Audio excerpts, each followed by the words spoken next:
नमस्कार दोस्तों। आज हम आपको बाइबल से एक महान राजा, एक बहादुर योद्धा और एक सच्चे भक्त की कहानी सुनाने जा रहे हैं, राजा दाऊद की। बहुत समय पहले इज़राइल की धरती पर एक साउल नाम का राजा था, राज करता था।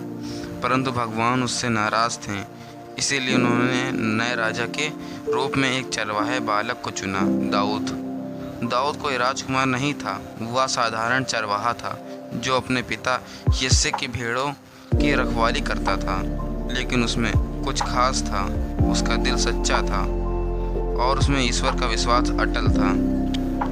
एक दिन जब इज़राइल फलिस्तियों के बीच, उस फलिस्तियों की सेना में एक विशाल योद्धा था, गोलियत, जो 9 फीट लंबा था। कोई भी योद्धा उससे लड़ने को तैयार नहीं था। वह रोज इज़राइल सेना का मजाक उड़ाता था और चुनौती देता था। तभी वहाँ पहुंचा योद्धा दाऊद, जो सिर्फ अपने भाइयों के लिए खाना लाया था।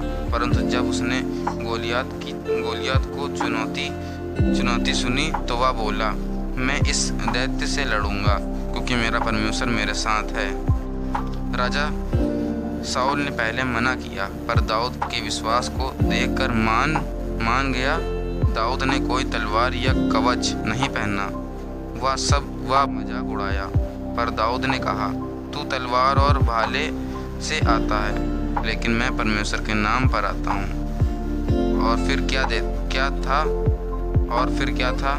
दाऊद ने एक पत्थर गुलैल से चलाया और वो सीधे गोलियत के माथे पर लगा। वह जमीन पर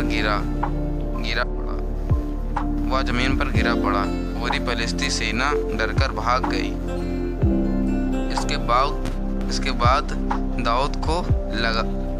बाद दाऊद को लोगों ने सराहा। साउल ने उसे अपनी सेना का सेनापति बनाया।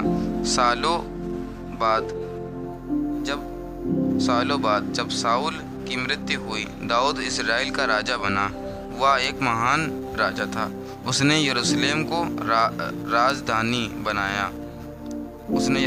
राजधानी बनाया और भजन संहिता, फजलाम की कोई सुंदर गीत और प्रार्थनाएं लिखी, जो आज भी दुनिया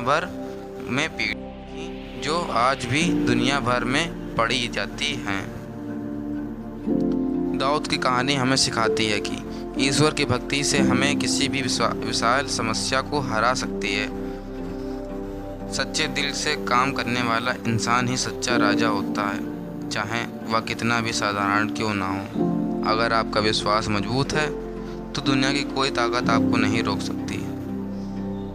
अगर आपको ये कहानी पसंद आई तो लाइक करें, शेयर करें और चैनल को सब्सक्राइब करें। ऐसी और बाइबल की प्रेरणात्मक कहानियों के लिए हमारे साथ जुड़े रहें। धन्यवाद।